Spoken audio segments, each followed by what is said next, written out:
merci à tous d'être venus ce matin là pour qu'on échange ce temps d'échange ensemble. Je vous propose en fait 3 temps pendant cette heure qui va passer très vite. Un premier temps, en fait, on va faire un petit sondage interactif pour savoir d'où vous venez et qui vous êtes. Ensuite, et puis quels sont aussi, vous déjà votre vision sur l'école aujourd'hui, ou vos attentes de l'école. Dans un deuxième temps, je vous présenterai à la lumière de mon expérience de Upschool 21 et des questions que vous m'avez posées, une ébauche de réponses à vos multiples questions, mais je ne pourrais pas tout, évidemment, en 1 heure ce matin, tout aborder. Et puis, dans un troisième temps, on fera un temps d'échange. Voilà, si vous voulez interagir, vous-même parler de vos expériences ou de là où vous en êtes. Donc voilà, donc on va essayer de découper en 3 temps de 15-20 minutes. Et puis, Flora, je te laisse la main sur les slides pendant que je présente et sur le sondage. Alors, on va commencer par un petit sondage interactif. Donc, une première question pour savoir d'où vous venez. Est-ce que, Flora, tu peux lancer le sondage, s'il te plaît?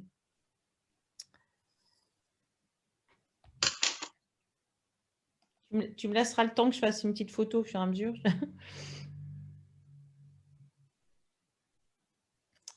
Voilà, donc première question, d'où venez-vous? Est-ce que vous venez de Lyon et de sa région? Est-ce que vous venez d'une autre région de France? Est-ce que vous venez de l'étranger? Normalement, les réponses doivent s'afficher au fur et à mesure. D'accord, donc vous êtes majoritairement de la région. Non, ça bouge, ça bouge. Oh là, ça change.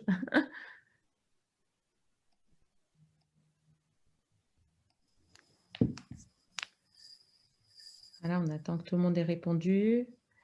Après, sur votre profil, évidemment, je n'ai pas pu mettre tous les profils de personnes qui sont là. Donc, voilà, c'est pour savoir si vous êtes déjà proche du monde de l'éducation ou plutôt vous vous intéressez en tant que parent ou par vous êtes actuellement dans un métier qui n'a rien à voir et vous vous intéressez pour une reconversion professionnelle. Voilà. Et puis la troisième question, Flora, je ne sais pas si tu peux faire défiler, qu'on la voit aussi. Ouais. En bas, il y a une troisième question sur ce que vous pensez aujourd'hui. Alors, j'ai mis 4-5 idées qui vous semblent essentielles dans le rôle de l'école aujourd'hui. J'espère que vous pouvez cocher plusieurs cases. Je ne sais pas si c'est le cas, mais sinon, vous mettez prioritairement celle qui vous semble la plus essentielle, en sachant qu'évidemment… On peut cocher. Voilà, super. Est-ce que je peux voir, Flora, le bas du… Ah oui, c'est bon, c'est moi qui dois bouger. Ouais. Okay. Voilà. Je vais mettre aussi. Voilà, donc ça, c'était l'idée du sondage. Donc, vous voyez qu'en fait, on a une représentation française à 100%, ce qui est très rare dans les congrès où je vais, parce qu'en fait, très facilement, on se retrouve finalement avec ces problématiques ou ces questions qu'on se pose dans des enjeux internationaux, où finalement, cette question sur l'école, elle se pose dans le monde entier. Donc, c'est ça qui est très intéressant. Et donc, on n'est pas les seuls en France à se poser des questions sur les défis de l'éducation. Et puis, on peut voir aussi de par vos profils qu'en fait, les personnes qui s'intéressent aujourd'hui aussi aux questions d'éducation ne sont pas que des personnes qui viennent du milieu de l'éducation. Voilà, et c'est justement comme ça aussi qu'a été monté Upschool. C'est sur ce constat. Alors, je vois des moi non plus, il y a des personnes qui n'entendent pas. Ah, je ne vois pas les résultats du sondage. Flora, il faut peut-être faire le clôturer. D'accord. Pour avoir les résultats. De toute façon, tout le monde a répondu normalement. Voilà. Partager les résultats. Hop. Voilà.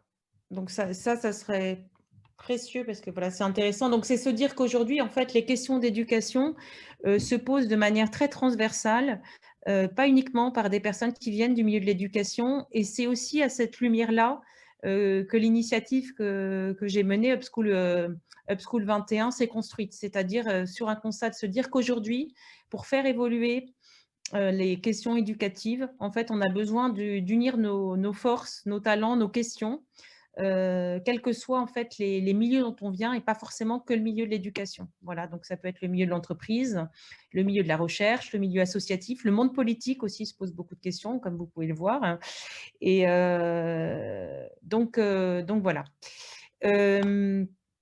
Par rapport à Upschool, donc en fait, pour vous dire brièvement mon parcours, au départ, moi j'ai eu une formation assez classique, je suis passée par une école de commerce, j'ai travaillé dans un cabinet d'audit et conseil et j'ai basculé dans l'éducation en fait à la naissance de mon premier enfant il y a 20 ans, j'en ai 4 maintenant et je suis devenue professeure des écoles. Et j'ai travaillé pendant 17 ans dans un établissement très classique, privé sous contrat, très sélectif, dans lequel je me suis posé beaucoup de questions en fait sur la manière dont les enfants apprenaient, me rendre compte que finalement ils avaient des quand il y avait des devoirs le soir, j'ai une question qui a été posée sur les devoirs le soir. Quand ils avaient des devoirs à faire à la maison, tout était bon, ils arrivaient en classe, c'était voilà, c'était 100 de réussite. Et puis en fait, quand on essayait en classe de reprendre le sujet, bah, c'était pas maîtrisé. Qu'il y avait aussi énormément de profils différents au sein de ma classe.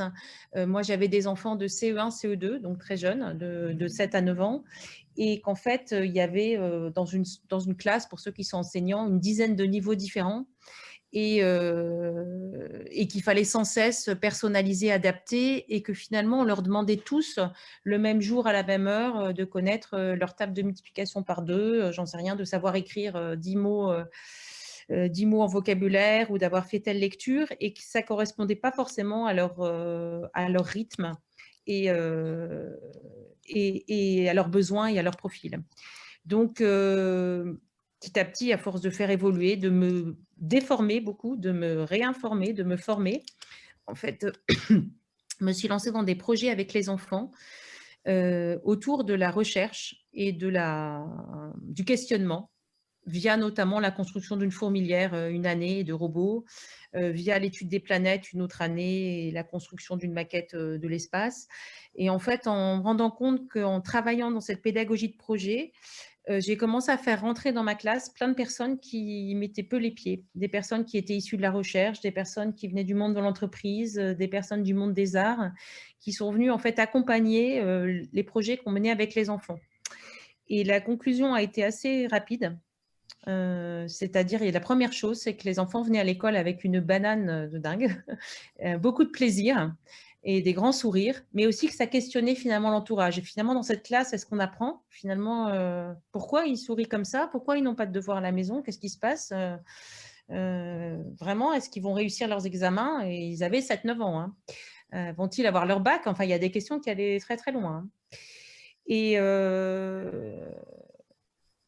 Et moi, j'ai été convaincue, je pense, et les familles qui ont participé aussi à ces 2 années, qu'il y avait une autre manière de faire et qui pouvait notamment fédérer des enfants qui avaient des profils différents, soit qui avançaient très vite et qui avaient besoin du coup d'avoir des problématiques complexes, des sujets ambitieux à résoudre, et puis aussi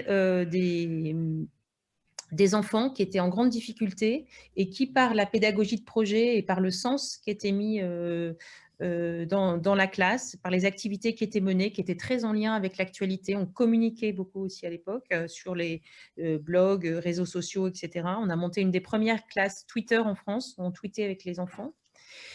Et donc de ça, de cette connexion en fait de sens, j'ai immédiatement vu l'impact sur les apprentissages. Donc de là est né, j'ai fait 2 ans en fait, j'allais dire CE1, CE2 vraiment d'intenses projets et d'activités comme ça avec les élèves. Et en fait très vite est venue l'idée d'une école. Alors d'une école, pourquoi? Et ben de se dire qu'aujourd'hui en fait une des choses qu'on constate tous, c'est que finalement il y a un grand décalage entre ce que l'école propose et ce que la société nous demande. C'est-à-dire que les jeunes utilisent notamment à l'école des outils, parfois abordent des sujets qui ne sont pas du tout connectés au monde d'aujourd'hui, alors qu'en fait l'environnement qui soit naturel, culturel, économique, est une mine d'inspiration pour les apprentissages et surtout remet du sens et de la motivation chez les enfants. Donc voilà, donc Upschool, c'est né comme ça. Au départ, ça a été il y a 3 ans, une école qui a accueilli des enfants de CM1, CM2, 6e, en tout petit groupe, 7 enfants. Parce qu'aussi, ça, c'est une des questions qui m'a été posée. Comment on mène un projet en éducation quand on vient de l'éducation nationale? Ben, en fait, c'est très difficile de sortir j'allais dire, de rester dans le système et de vouloir casser tous les codes. Donc, on est obligé de rester en lien, comme je fais, tout en menant un projet qui est en dehors du système. Je n'ai pas réussi à le faire au sein d'une école de manière plus vaste. Du coup, j'ai décidé de créer ma propre structure en lien avec des personnes qui étaient issues du monde de la recherche, du monde économique, du monde associatif, politique. En fait, je suis allée parler de ce projet partout en voyant qui, en fait, pouvait être fédéré autour de ça, en restant en lien très étroit avec le ministère de l'Éducation nationale. Et c'est comme ça qu'est né Upschool il y a 4 ans, sous forme associative, avec la volonté, d'apporter une autre pédagogie aux enfants qui, en fait, pas, j'allais dire en soi, qui est connue. Hein, je veux dire, c'est un mélange de plein de pédagogies qui ont fait leurs preuves, que ce soit Freinet, Montessori, toute la pédagogie Steiner aussi. Enfin voilà, un mélange de plein de pédagogues et qu'on associe avec notre sauce, j'allais dire Upschool, qui est aussi une grande connexion avec le monde qui nous entoure, avec l'environnement international et avec l'écosystème local, voilà, des acteurs de la ville. Donc, on est implanté à Vincennes et on y allait pas à pas. C'est-à-dire que la première année, on a eu 7 enfants. 7 familles qui nous ont fait confiance pour des enfants du CM1 à la 6e. Et petit à petit, on a assis, j'allais dire, les piliers de notre école sur des valeurs et des défis qui nous semblent incontournables à relever aujourd'hui en éducation. Donc, notre priorité est, travailler sur la confiance en soi, l'estime de soi et toutes les compétences, j'allais dire, humaines et socio-relationnelles. Donc, on travaille en équipe, on ne met pas de notes, on valide par compétences, on fait une pratique du feedback très, très proche des actions, on mène des projets en commun, on se pose des questions. Donc, voilà. Tout ça développe l'estime de soi et la confiance en soi parce qu'on a des enfants qui arrivent qui sont très, très cabossés, limite décrocheurs scolaires hein, pour certains. Donc, je voulais vous parler des débuts, puis on en est maintenant. Notre deuxième pilier, c'est de nous appuyer sur le multilinguisme. En fait, aujourd'hui, dans le monde dans lequel on est, les langues et la communication sont indispensables. Et donc, dès la première année, en fait, on a proposé 3 langues aux enfants, l'espagnol, l'anglais et le français. Et on a rajouté le chinois depuis cette année. Donc, aujourd'hui, on accueille des enfants du CP à la 3e. Ils font tous les 4 langues.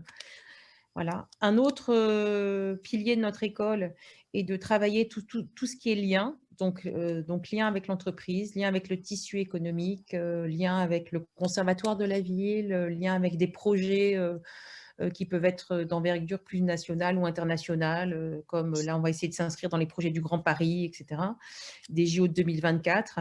Donc, voilà, voir comment l'actualité, en fait, tout ce qui se passe nous permet d'apprendre et de construire des liens avec notre environnement. Et puis, un 4e pilier de l'école qui sous-tend tout ça, la communication et la formation aux usages pertinents du numérique. Voilà, le numérique est complètement inclus dans la pédagogie, non pas comme une fin en soi, mais comme un outil. Donc, on travaille aussi bien avec une plateforme en ligne qui nous permet, qui est un des outils pour valider les apprentissages du CP à la terminale.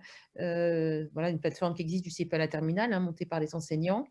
Et puis, qu'avec les réseaux sociaux, voilà, apprendre à communiquer, apprendre à utiliser les réseaux sociaux, comment on s'y comporte, quels sont, voilà. Et puis, on est aussi en train de monter avec les enfants une entreprise qui va inscrire tout à fait dans le cadre des entreprises à mission aujourd'hui et en développant en fait ses compétences entrepreneuriales avec les enfants, en sachant que même notre plus jeune élève, qui a aujourd'hui 6 ans, qui est allophone, qui parle chinois et anglais et pas français, participe aussi au projet. Voilà. Alors, quels sont les profils d'enfants que nous accueillons? En fait, ça, c'était une des questions qui m'a été posée. Est-ce que votre école est élitiste? Alors, en fait, dès le début, moi, quand j'ai voulu ouvrir Upschool, l'idée était de dire ben, comment on peut concilier à la fois un accueil d'enfants à profil varié et en même temps des contraintes économiques, vu qu'on n'avait pas de soutien de l'éducation nationale et que moi, je ne pouvais pas être mécène du projet de par, voilà, mais ma fortune personnelle ne me permettait pas de financer des bourses. Et donc, on a très rapidement cherché des soutiens extérieurs pour nous permettre d'accueillir dans l'école des enfants à profil divers et aussi d'origines socio-professionnelles très diverses. Donc aujourd'hui, c'est avec une grande fierté que je vous dis qu'en 4 ans, on a accueilli plus de 130 enfants dans l'école, qu'ils ont tous des couleurs, des origines sociales, des profils d'intelligence, des origines géographiques complètement différentes et qu'on n'est pas du tout une école élitiste sur le plan financier. Alors évidemment, pour rejoindre notre école, ça coûte cher parce qu'une école, ça coûte. Donc nous, on a dit, voilà le vrai coût, on est transparent. Et après, comment on fait pour le faire financer? Soit c'est des familles, soit on arrive, alors ça c'est un grand travail, c'est-à-dire on travaille avec des fondations qui nous accordent des subventions qui nous permettent de financer des bourses. Là aussi, plus récemment, on a un mécène particulier qui a financé des bourses de 2 enfants de l'école. Donc voilà, donc c'est sans cesse, ça, moi, c'est un travail énorme, c'est-à-dire qu'au-delà du projet éducatif, en fait, quand on monte une école, c'est un projet vraiment entrepreneurial où il faut aller résoudre tous les problèmes juridiques, administratifs, économiques. Voilà. Donc, il faut aussi se mettre des objectifs qu'on peut atteindre. Donc, moi, j'ai dit au début, moi, je ne peux pas financer tous ceux qui frappent à la porte. Comment on fait? On commence par voilà, ceux qui peuvent financer, puis on en accueille d'autres grâce aux fondations parce qu'on a fait la preuve du concept. Donc voilà, donc ça se fait pas à pas. Et je pense que pour ceux qui veulent monter des projets, moi, c'est un conseil que je vous donne, c'est-à-dire ne pas vouloir faire ce qui vous correspond à vous et ne pas vouloir faire tout de suite tout ce que les autres projettent sur un projet d'école. Voilà, parce que s'il y a trop de sujets à gérer, on ne peut pas tout mener de front. Dans notre cas précis, on a gardé des liens précieux avec l'éducation nationale, puisque je fais partie moi-même, je suis enseignante, je fais partie de la communauté.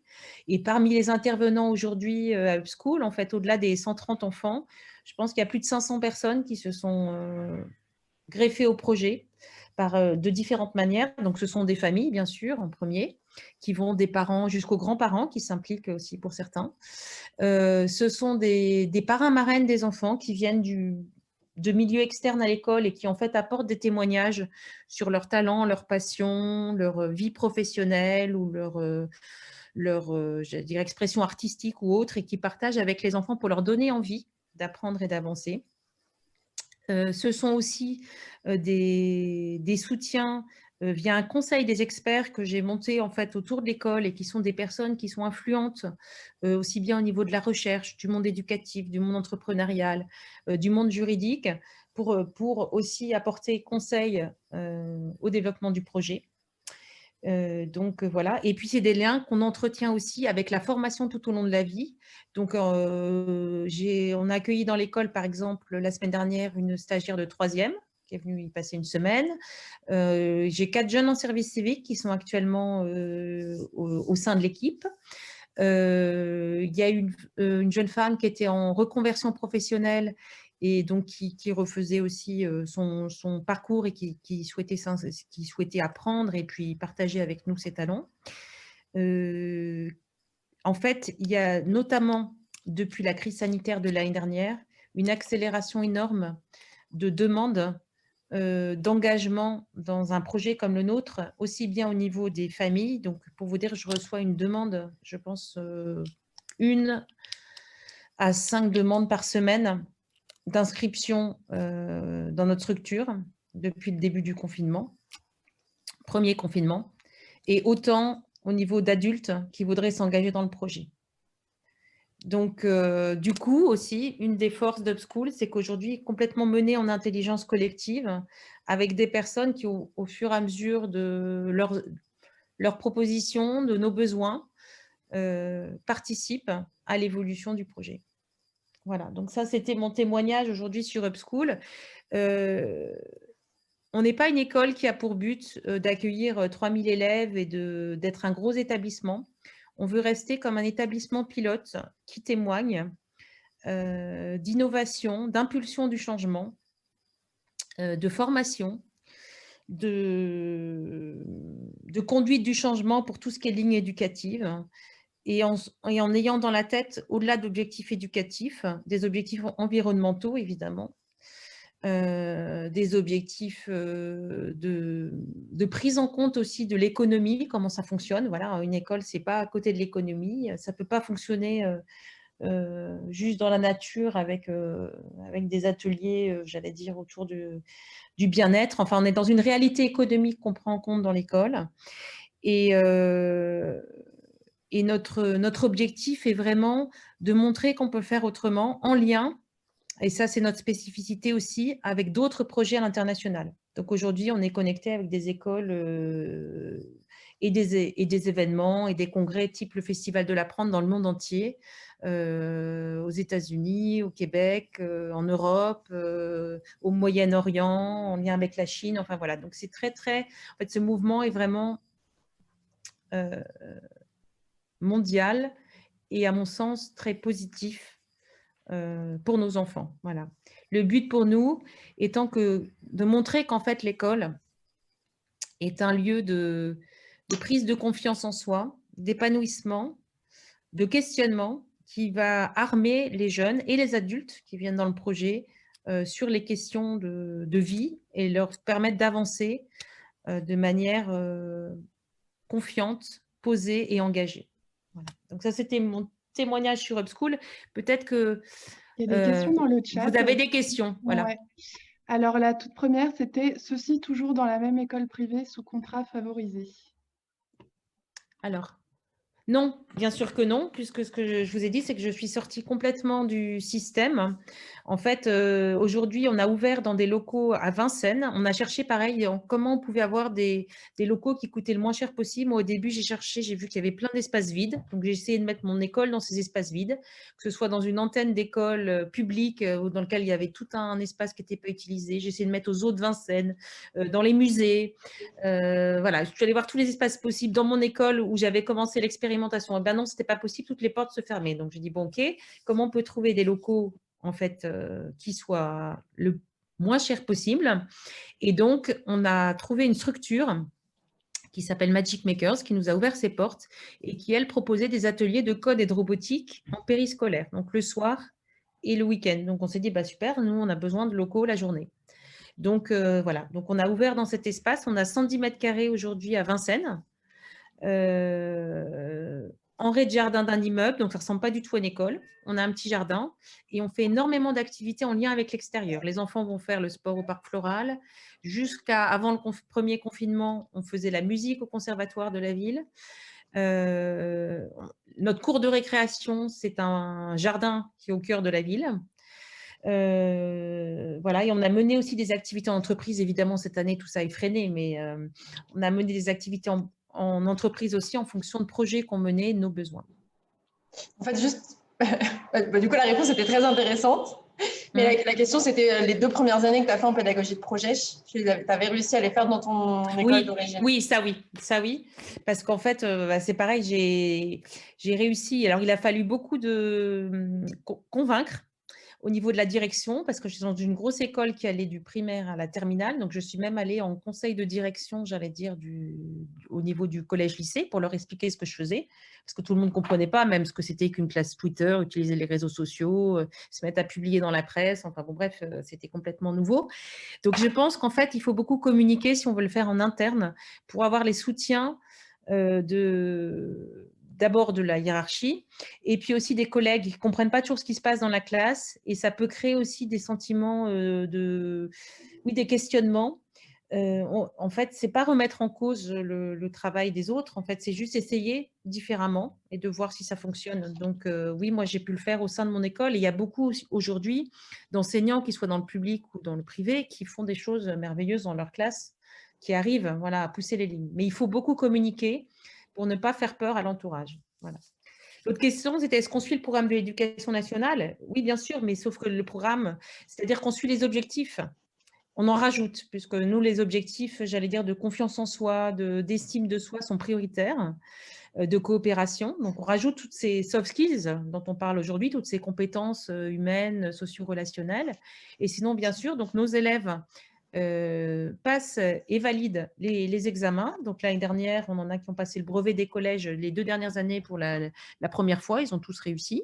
Donc, on a des enfants aussi, sur les 130 enfants, on en a qui sont allés dans lycée public, lycée privé sous contrat, dans des parcours sport-études, techno-études, art-études. On en a un qui est parti à l'étranger, on en a qui ont voulu réintégrer le public.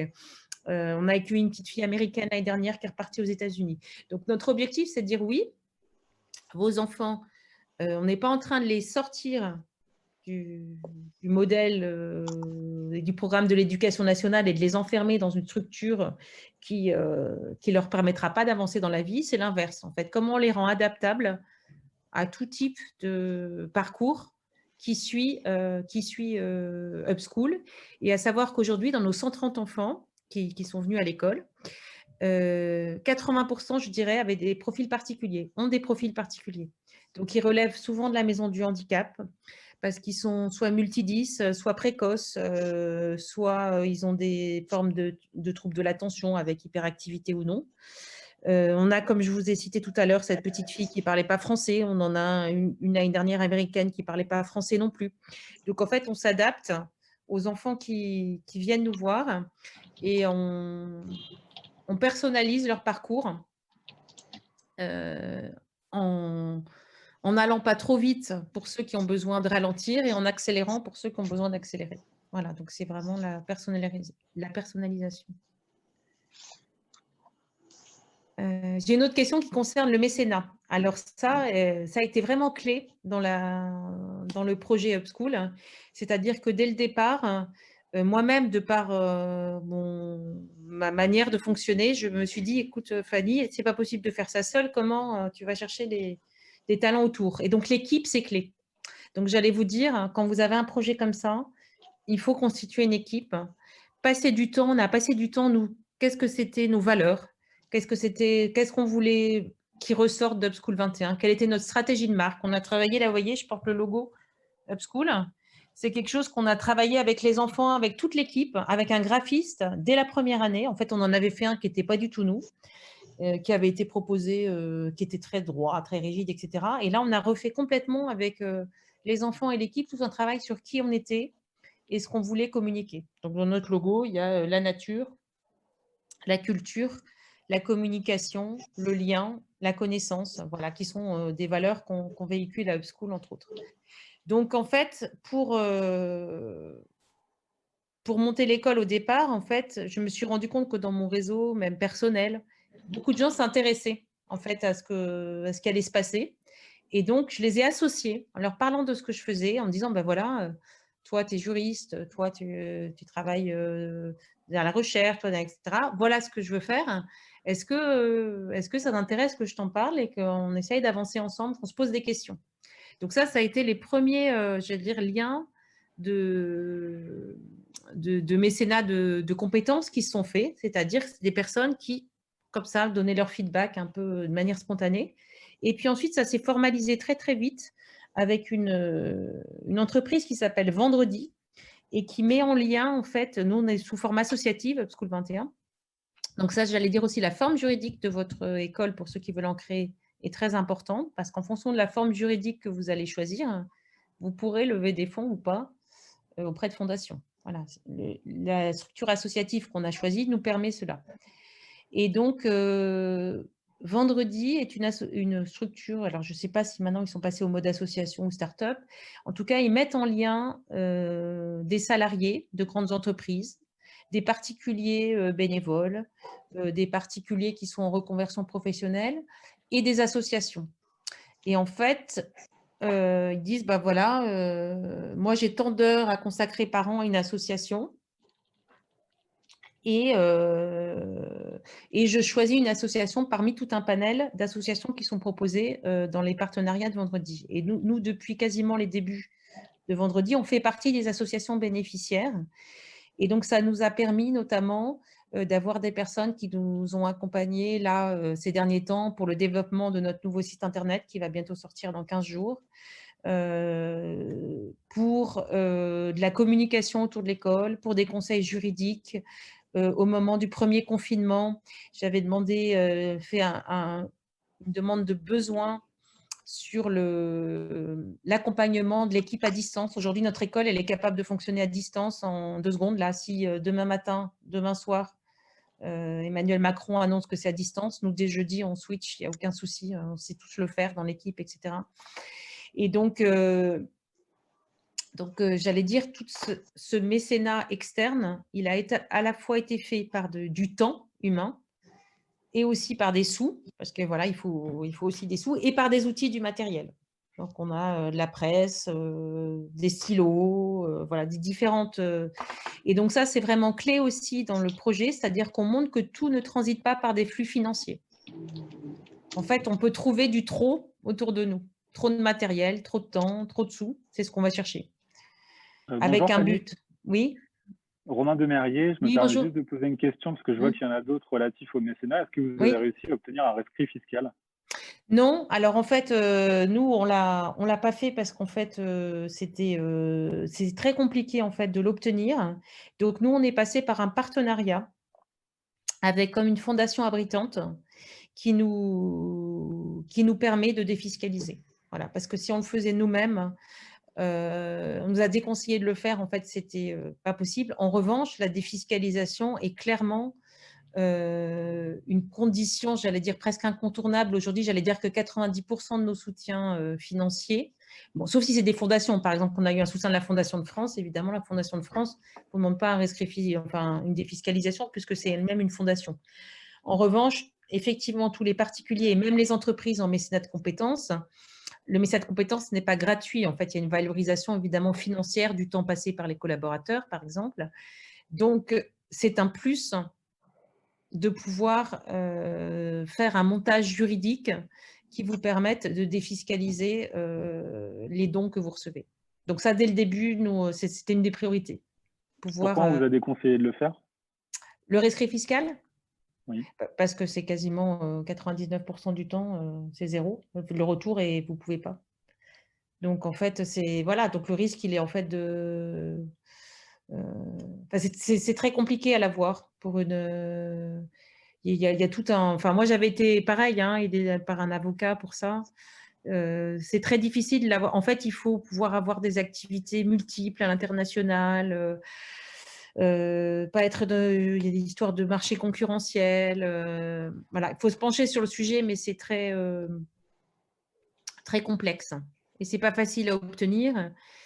Et moi, de ce que je sais autour de moi, des projets qui ont… Il y en a… Je ne sais pas si je connais une école qui a réussi à l'avoir.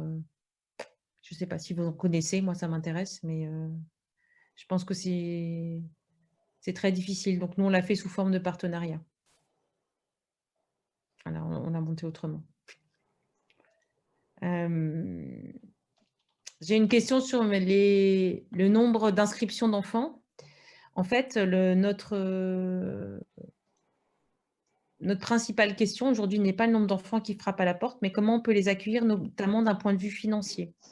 Parce que comme je vous disais, sur les publics d'enfants qui frappent la porte à l'école d'Upschool, ce n'est pas du tout que des familles favorisées, loin de là.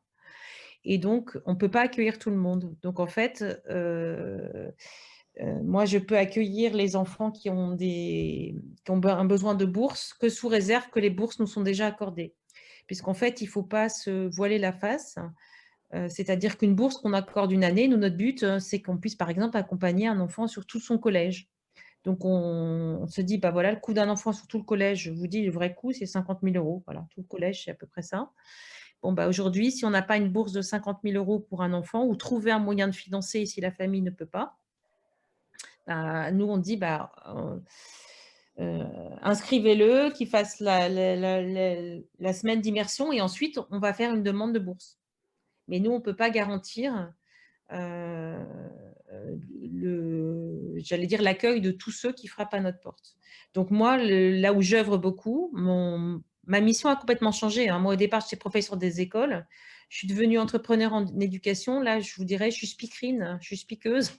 Je passe mon temps à raconter le projet sous toutes ses formes, dans toutes les langues, pour recueillir des soutiens, et notamment des soutiens, sachant que les enfants qui frappent à notre porte et les familles sont aux abois. Voilà, des décrocheurs, des enfants qu'on remet sur les rails, et on sait que ça marche en plus quand ils viennent. Donc voilà, donc c'est pas acquis. J'allais dire que même un projet comme nous, tant qu'on n'a pas soit un gros mécène qui dit, bah, un grand mécène, pas forcément gros, mais un grand mécène qui dit, bah voilà, moi chaque année, j'aide à l'éducation. Si l'éducation nationale ne le fait pas, bah, à un moment, moi j'ai mes limites, je ne peux plus non plus. Voilà. Alors, mes partenaires au Québec, il y a beaucoup de questions, alors je vais essayer d'aller vite. Mes partenaires au Québec, il y en a plusieurs. Je suis dans un réseau francophone qui s'appelle le REFER, le réseau des écoles francophones en réseau. Donc voilà, je fonctionne avec eux. Je fonctionne aussi, donc je suis allée moi au moins 3 ou 4 fois au Québec pour intervenir dans des congrès, pour témoigner, et aussi avec des enfants de l'école. Parce qu'en fait, l'idée, c'est aussi de les emmener dans ce type d'événement où ils font des immersions dans d'autres écoles pour voir aussi ce qui s'y passe. J'ai participé aussi au Québec à un événement qui s'appelle CLAIR, CLAIR, qui a lieu en janvier chaque année et qui met en lien des enseignants ou des porteurs de projets en éducation autour de l'innovation. Donc voilà, il y a une communauté très, très active au Québec. Vous pouvez regarder le REFER, notamment via Nathalie Couzon, qui fait beaucoup de choses en lien avec la France aussi. Voilà. Alors, est-ce que j'envisage d'ouvrir des sections de maternelle? Non, parce qu'en fait, dans le lieu dans lequel on est, ce n'est pas possible. Il faut savoir que pour ouvrir déjà une école primaire et collège, il y a énormément de normes juridiques. Déjà, d'un point de vue parcours, pour ouvrir un collège, il faut être prof de collège ou avoir enseigné 5 ans au collège. Ce n'était pas mon cas, par exemple. Donc, j'ai eu une dérogation de l'académie. Et moi, je n'étais pas prof de collège. Et pour ouvrir des sections maternelles, il y a énormément de normes. Alors, ce n'est pas des problèmes là, de compétences humaines, c'est des problèmes, j'allais dire, de compétences techniques et de normes. Il y a énormément de normes physiques des lieux. Il ne faut pas qu'il y ait une marche, il faut que… Enfin bon, bref, il faudrait se plonger, mais c'est beaucoup plus dur, beaucoup plus difficile.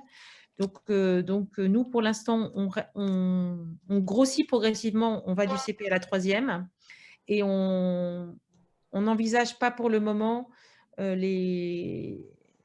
d'accueillir des maternelles. On s'étendrait plutôt vers le lycée, mais là, on crée plutôt des partenariats avec d'autres lycées d'ailleurs, plutôt que d'en ouvrir.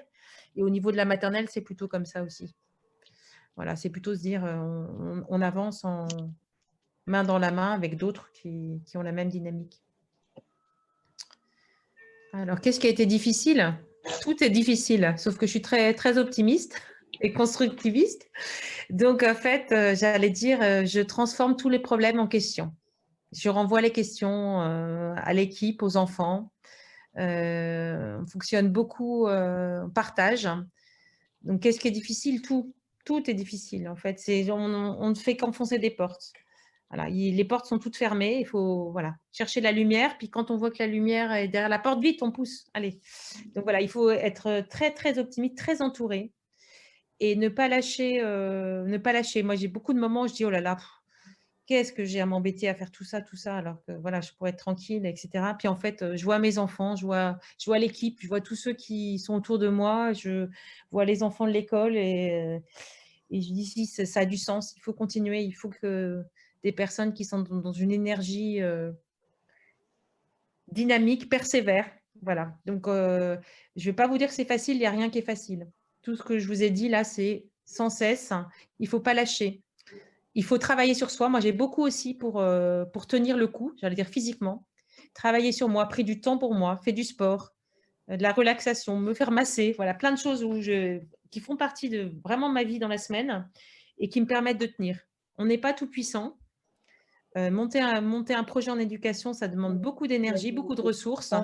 Il faut penser… il faut s'intégrer, j'allais dire, comme on intègre son équipe, avec du bien-être et les enfants. Mais il faut ne pas négliger cet aspect-là. Voilà, parce que la route est longue, les étapes sont nombreuses à franchir encore. Et il faut y croire et beaucoup communiquer. Voilà. Alors, comment on évalue l'impact de notre enseignement, de notre structure sur les enfants? Bah, première chose, on leur enlève le stress. On leur donne des clés de vie, je pense qu'ils leur serviront. En fait, on leur a demandé de témoigner pour ceux qui sont passés par la structure, que ce soit enfants ou adultes. Et je pense qu'une des choses essentielles qu'on apporte, c'est de donner des clés qui leur serviront pour plus tard, qui peuvent être soit aussi l'éveil de l'esprit critique, évidemment, l'ouverture, la connaissance de soi, la connaissance des autres, et qui sont clés pour accéder à la connaissance académique. C'est-à-dire, si on comprend comment on fonctionne, si on comprend comment fonctionnent les autres, je pense que ce sont des clés de vie pour apprendre. Se rendre compte aussi qu'en fait, se poser des questions, c'est bien. Tout le monde s'en pose. Et c'est, en fait, il vaut mieux se poser des questions sans Si, cesse. c'est bon. Voilà. Il y a une personne qui n'a pas dû couper son micro, je suis désolée. Du coup, ça fait écho. Voilà, je ne sais pas si tu peux les couper. Alors, faut-il avoir déjà enseigné pour ouvrir une école? Ça, j'ai répondu oui. Surtout une école collège et un collège. Si ce n'est pas votre cas, en fait, il faut que du coup, vous soyez en équipe avec quelqu'un qui vient du monde de l'éducation. Voilà, qui est enseignant, sinon vous ne pouvez pas. Mes enfants sont-ils allés dans Upschool? Oui. En fait, ma fille, qui était en 4e à l'époque et qui était pourtant déjà dans un parcours atypique puisqu'elle était en parcours champ-études, m'a dit: «Maman, mais tu ouvres Upschool, mais moi, je veux en être». Alors je lui dis: «Bah, il n'y a pas d'enfant de ton âge». Donc elle s'est mise complètement à décrocher à l'école pour venir. Et donc elle m'a dit ça en septembre, elle l'a rejoint en janvier. Donc elle a fait sa 4e et sa 3e à Upschool. Et aujourd'hui, elle est en première, en parcours danse-études. Elle a voulu continuer dans un parcours complètement atypique. Et ça lui a ouvert, déjà, elle pensait qu'elle, par exemple, en maths, elle n'avait pas confiance en elle, en langue.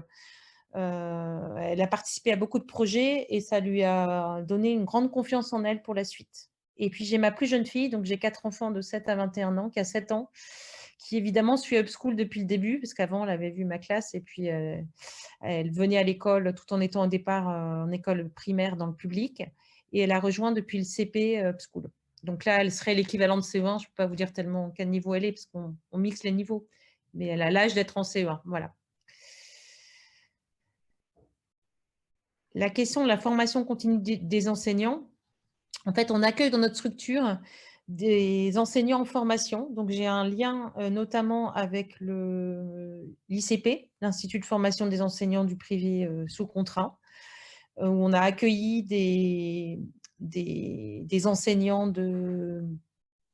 qui sont en formation dans le cadre de leur master, notamment.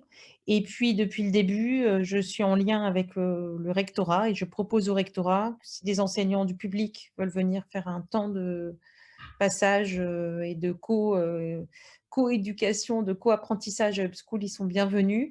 Donc, on a notamment ouvert notre école chaque année dans le cadre de la semaine de la classe inversée, en fait, qui permet de venir observer des pratiques pédagogiques dans différents établissements publics ou privés. Et là, j'ai une jeune qui a rejoint l'équipe, qui est en master à Nanterre, dans le public, et qui veut s'engager dans l'éducation. Et donc, qui fait, au départ, est venue pour 1 mois, qui finalement va rester 6 mois à l'école et qui va basculer en service civique. Donc, voilà. Alors, une journée pour les enfants, moi, je vous invite à regarder. En fait, je voulais partager, mais je n'arrive pas à partager mon écran, c'est dommage. Mais je vous aurais bien partagé l'emploi du temps d'Upschool, mais vous pourrez le trouver sur le site internet de l'école. En fait, les enfants ont chaque semaine, j'allais dire, une dizaine d'intervenants qui viennent, qui soient en CP ou en 3e. Donc, ça ressemble en fait à plus comme au collège, en fait, puisqu'ils ont une multitude d'intervenants, que ce soit en sport, ils font de la philo. Pour vous dire, ce matin, ils faisaient de la philo et de la communication bienveillante et respectueuse, qui est la thématique de l'entreprise qu'on monte avec eux. Ensuite, ils avaient des ateliers autour des fondamentaux en français, en lecture et en maths. Cet après-midi, un groupe est en sport au Parc Floral et l'autre va continuer à travailler sur la fabrication de masques, voilà, parce qu'ils fabriquent des masques en couture, voilà, en essayant de respecter les normes de fabrication des masques aujourd'hui. Demain, pour vous dire, ils ont un atelier d'espagnol avec des intervenants natifs. Voilà, à chaque fois. Donc, l'espagnol, c'est une personne qui vient de Colombie et qui est de langue native espagnole. Et parallèlement à ça, ils travaillent sur le Vendée Globe, ils suivent le Vendée Globe. Donc, voilà, donc c'est prétexte à faire du français, de la géographie, des maths. L'après-midi, il y a de nouveau un autre groupe qui va en sport et un autre groupe qui reste à l'école pour faire des activités donc autour soit de l'entreprise qu'on monte, soit autour des fondamentaux, etc. Donc, la semaine se déroule comme ça avec des intervenants qui viennent. Ils travaillent en petits groupes où les âges sont décloisonnés. C'est-à-dire que les enfants sont… par exemple, ce matin, moi, je suis allée avec eux parce que pour leur parler justement autour de l'entreprise qu'on monte, toute la formation qu'on suit, etc. avec eux. Donc, ils étaient tous là. Donc, voilà, du CP à la 3e. Donc, en fait, selon les activités, ils sont en petits groupes de besoins, de niveau ou en grand groupe. Voilà. Et l'idée, c'est qu'on dit, oui, on mélange les tranches d'âge, bien sûr. Donc, l'idée, c'est qu'en fait, pour avancer, il n'est pas possible d'être 35 dans une classe. C'est ça aussi qu'on veut montrer. Et que l'idéal, voilà, c'est d'avoir des groupes maximum de 10. On le sait, hein, de toute façon, ça, je ne suis pas en train de… J'enfonce une porte ouverte. Après, c'est une question de moyens accordés. Voilà. Pour pouvoir ouvrir une école, faut-il avoir enseigné 5 ans dans l'éducation nationale ou 5 ans dans une école alternative? Bah, je ne sais pas. Nous, on n'est pas école alternative. J'allais dire, nous, on dit qu'on est école innovante. Moi, je fais partie du système, donc je travaille en lien avec le système. Après, il faut vous renseigner par rapport aux spécificités du hors contrat. Je pense qu'il faut avoir travaillé dans une… Moi, j'ai passé les diplômes. Hein, je suis professeure des écoles. Voilà, et dans mon équipe, il y a des enseignants de l'éducation nationale. L'intervenant en maths est aussi intervenant dans un collège et lycée de l'académie, sous contrat, et pareil pour l'intervenante en espagnol, pareil pour celle en anglais.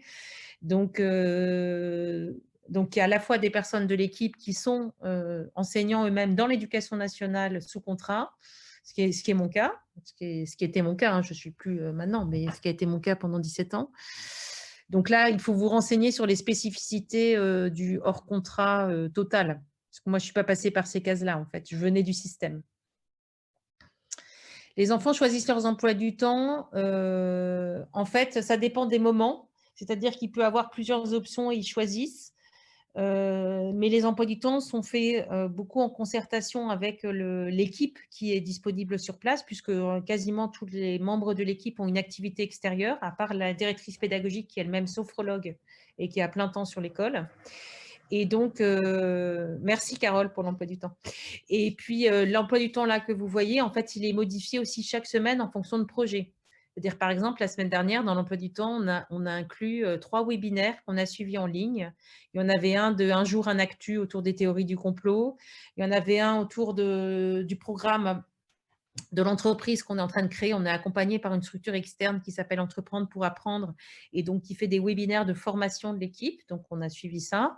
On s'est adapté à l'actualité aussi parce qu'il a neigé. Donc, voilà, il y avait un moment où on pouvait faire sport plus ou moins voilà, sur nos lieux habituels ou décaler les horaires. Voilà. Et puis, on a eu aussi, par exemple, la patinoire qui s'est installée à Vincennes pour 1 mois, comme chaque année en extérieur. Donc, il y a 15 jours, on est allé faire l'activité sportive à la patinoire. Donc, on participe aussi à des ateliers avec la ville. Vincennes Ville d'Art et d'Histoire propose des ateliers aux structures scolaires autour du patrimoine, de l'histoire, de la culture, de l'architecture. Et donc, on fait partie aussi des bénéficiaires, j'allais dire, de ces ateliers. Donc, en fonction de ce que la ville nous propose, eh ben, on adapte aussi. Par exemple, il y a 15 jours, les enfants ont une animation autour des symboles de la République qui était liée à ça. Donc, j'allais dire, ça ressemble, pour ceux qui sont enseignants dans le primaire, professeurs des écoles, à ce qu'on pourrait faire, c'est-à-dire dans une classe de primaire. C'est-à-dire qu'on a à la fois un programme un peu dans la tête et puis sans cesse, on s'adapte. Et notamment, on le sait tous, la compétence adaptabilité, là, avec tout ce qui se passe autour de la Covid et puis de la crise sanitaire est indispensable. C'est-à-dire que nous, on a dans la tête un emploi du temps, des idées qu'on co-construit avec les enfants. On leur demande leur avis, mais pas tout le temps, pas sur tout. Voilà, parce qu'il y a aussi une ligne directrice, sinon c'est pas possible. Et on s'adapte. Voilà. La semaine dernière, jeudi, on a dû basculer en ligne pour la journée. Ben, on a fait. Voilà. Donc, on a tous été touchés par le virus aussi fin septembre. Donc, notre école a dû être en ligne pendant 5 semaines, ce qui n'était pas prévu. Donc, voilà. Donc, j'allais dire qu'on a un emploi du temps qui s'adapte, qui évolue et qui… on n'a pas peur, voilà, du changement si besoin. Je pense que j'ai répondu à pas mal des questions qui étaient posées. Flora, dis-moi si… Voilà, il est déjà 13h15, je pense qu'on a… Oui, il y avait peut-être une dernière question qui a été posée plusieurs fois. Comment choisissez-vous les Les intervenants? intervenants. Alors, j'allais dire, bon, déjà, ils postulent au départ, c'est-à-dire qu'ils candidatent auprès de l'école. On leur demande aussi de remplir un questionnaire sur savoir de quelle manière ils souhaitent s'impliquer dans le projet, parce qu'en fait, il y a plein de manières différentes. Est-ce qu'ils souhaitent être auprès des enfants? Est-ce qu'ils souhaitent être plutôt au back-office, c'est-à-dire tout ce qui est communication, site, etc., même si on implique aussi les enfants dedans, hein. Ensuite, on voit si ça fonctionne avec leur disponibilité. Et puis, je vais dire, les enfants font une semaine d'immersion tous pour savoir si l'école va leur correspondre. Bah, c'est un peu pareil avec les intervenants, c'est-à-dire qu'ils viennent à l'école. Nous, on a quand même une équipe où à la fois les enfants donnent leur avis, pour le coup, peuvent donner leur avis sur les adultes, et les adultes aussi qui sont là. En fait, on se dit, bah voilà, est-ce qu'on a envie d'avancer? Je pense que la question à se poser, c'est est-ce qu'on a envie d'avancer avec cette personne? Tous. Est-ce que cette personne a envie d'avancer avec nous? Donc, les critères de diplôme, j'allais dire classiques, ne sont pas forcément ceux qui sont prioritaires. C'est surtout une envie et puis une correspondance entre des attentes des personnes qui postulent et de nos besoins. Voilà, on ne peut pas accueillir tout le monde, c'est pareil. Et il y a plein de formats pour entrer dans le projet. On peut être intervenant auprès des enfants, on peut être parrain ou marraine, c'est-à-dire coacher un enfant ou témoigner de son parcours. On peut être juste venir animer un atelier une fois. On expérimente beaucoup de choses à l'école. On accueille beaucoup d'ateliers qui nous donnent envie souvent et qui donnent envie à ceux qui viennent de prolonger. Donc, on commence par une expérience. Par exemple, la semaine dernière, ils ont eu aussi à l'école un atelier qui est mené par une association qui s'appelle Crésus, qui aide à lutter contre l'endettement, le surendettement des particuliers. Et donc, l'idée, c'est de faire un jeu sur comment je gère mon budget. Voilà, j'ai 20 €, par exemple, hein, on n'est pas obligé d'avoir des millions. Et comment je le gère, comment je le dépense, pourquoi. Voilà, donc voilà une association et ça fait 4 fois qu'ils viennent à l'école faire des jeux avec les enfants. Donc, il y a plein de formats différents. Donc, j'allais dire, voilà, donc on a de tout. Depuis le début, l'équipe aussi qui est autour du projet, c'est aussi des personnes, pour certaines, que je connais depuis très longtemps. Directrice pédagogique, on se connaît depuis 20 ans. Pareil pour une autre des personnes de l'école qui est un des piliers. Voilà, il s'avère que c'est des personnes, on a beaucoup travaillé ensemble, soit personnellement ou dans l'école où je travaillais avant aussi. Voilà, on se connaissait aussi avant. Et puis plein d'autres gens qui sont venus au fur et à mesure. Je pense que ce qui nous anime, ce qui nous rejoint tous, c'est qu'on a des valeurs communes. Donc voilà. Donc, comment sont rémunérés les intervenants? Il y a très peu d'intervenants salariés parce qu'en fait, ils ont tous d'autres activités. Donc, il y en a qui sont rémunérés qui sont auto-entrepreneurs, voilà, qui facturent des heures quand ils viennent ponctuellement. On a des jeunes bénévoles, les jeunes en service civique qui sont rémunérés en partie par l'État, en partie par l'association. Tous ceux qui interviennent en mécénat de compétences, ils ne sont pas rémunérés par nous, mais ils sont rémunérés par nos partenaires, qu'ils soient des entreprises, des structures, etc. Voilà. Voilà tout ce que je peux vous dire. Alors, je suis sûre que en fait, là, l'idée de cet échange, j'ai beaucoup parlé, mais parce que c'est difficile de faire un format très interactif. C'est bien, je trouve, Flora, d'avoir ce chat et puis au départ, le sondage. Moi, ce que je vous invite à faire, c'est de surtout persévérer. Voilà. garder optimisme, sens, motivation. Aujourd'hui, on est nombreux, et le festival le montre, à se poser des questions autour de l'éducation.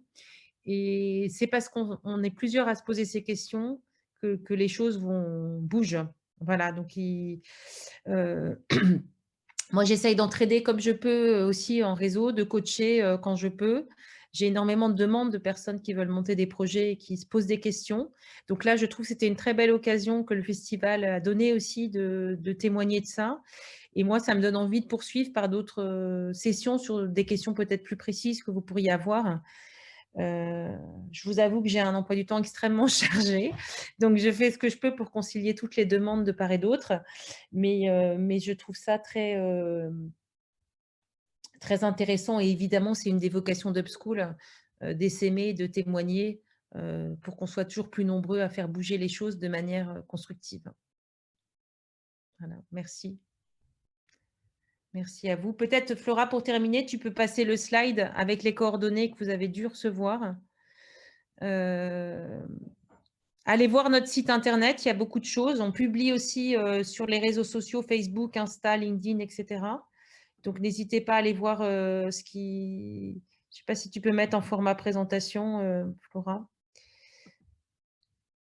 Voilà, vous avez toutes les coordonnées. Là, vous avez mon numéro de téléphone. N'hésitez pas à envoyer un mail à l'école aussi. Et puis, je ferai dans la mesure du possible avec mes équipes, pas seule, hein, voilà, j'ai les équipes qui m'aident pour vous répondre. Voilà. D'ailleurs, je remercie mes équipes. Voilà, je le dis aussi parce qu'en fait, on ne voit pas, mais quand on mène un atelier comme ça, il y a non seulement Flora et le festival et la Maison de l'Apprendre avec qui on a collaboré, mais moi, j'ai aussi au sein de mes équipes, en fait, des personnes qui m'aident, puisqu'à chaque fois, je soumets, moi, tout ce que je fais à des personnes de mon entourage pour avoir leur feedback. Donc là, j'ai aussi des jeunes de l'école qui m'accompagnent, à qui, voilà… Qu'est-ce que tu en penses sur le sondage? Et puis mes propres enfants à qui j'ai posé les questions du sondage hier soir, au pied levé quand ils sont arrivés. Voilà. Donc entourez-vous. Voilà, entourez-vous. C'est le conseil que j'allais vous dire.